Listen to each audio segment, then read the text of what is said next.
There's one move almost every veteran misses on the way out. It takes a couple of appointments, skip it, and you spend a year proving what you could have locked in with a single visit. Continuity of care. That is our term for the VA's own standard, what they call continuity of symptomatology under 38 CFR 3.303b. The VA wants to see that the symptoms of a condition we are claiming have continued without breaking from our service to now. So the action is simple. We keep the care unbroken from the service to today, so the record reflects those symptoms the whole way through. How we keep the care unbroken depends on whether we are still in or already out. Still in, our care is military care. So the move is to get every condition we are carrying documented in our military medical record before we leave.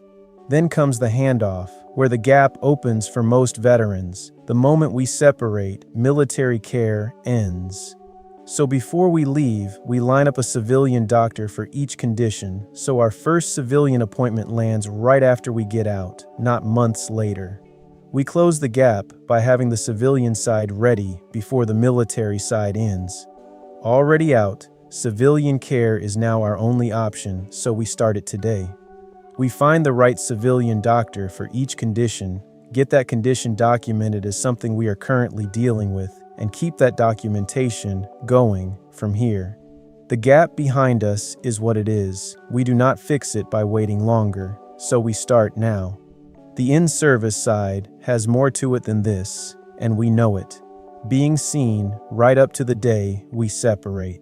The separation health assessment, including its Part A self-assessment, in our own words. The VA's pre-discharge program, where we can file and be examined up to 180 days before we leave. Each is a topic in its own right, and we cover them where they belong, but none of it changes the core move. We get our conditions documented before we leave. We have civilian care ready for the day we get out, and we keep the record unbroken from the service to now. This is the most important thing in this video, so we are going to take it slow and lay it out clean. To win a claim, we prove 3 things. Something happened in service. We have the condition now, and the two are connected. The third one is the hard part. It has a name, the Nexus. Here is why that burden is ours. The VA only pays for what service caused, so anything that shows up after we are out, the VA treats as civilian.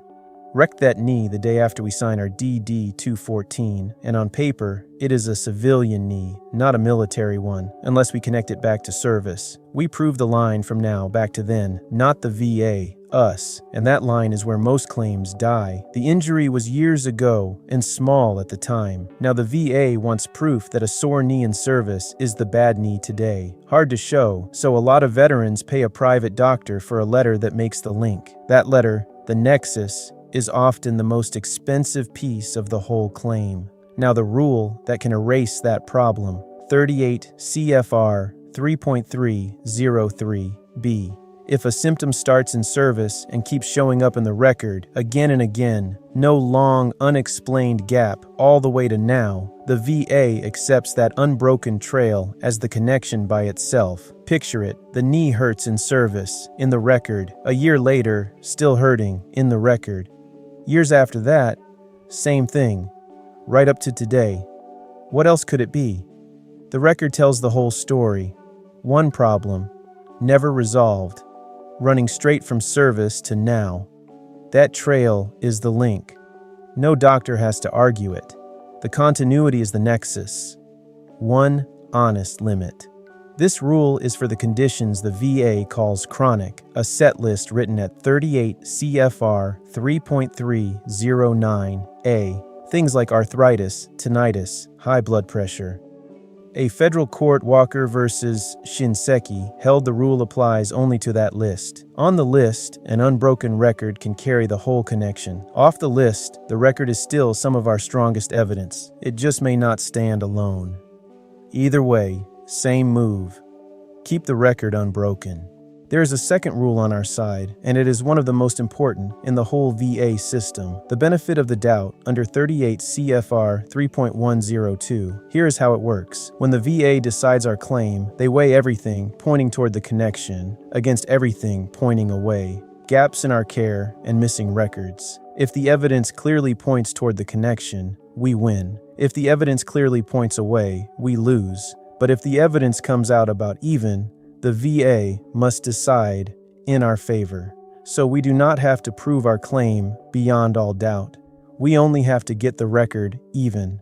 And an unbroken record of care is often exactly what tips it there. So we keep our care going.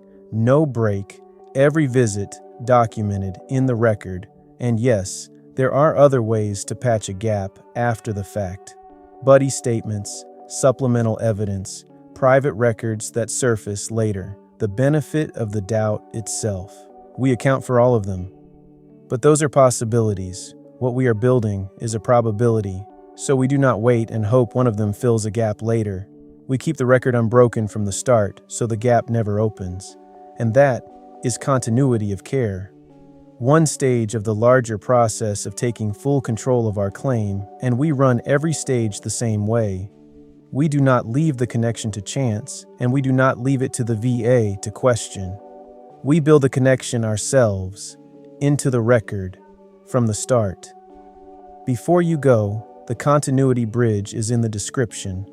You set your separation date, name the conditions you are carrying, match each one to the right civilian provider, and place your care so there is no gap from your service to now. It's built, it's waiting, it's yours. Use it before we close. Nothing here is a promise of any particular rating. Every claim is different. What we give you is the cleanest way we know to execute. For Guard and Reserve, women veterans, step-by-step, or benefits news, subscribe to the channel that fits your fight. Next, we take everything we have secured and we learn to read our own file the way the VA reads it, including the codes that decide how every condition gets rated.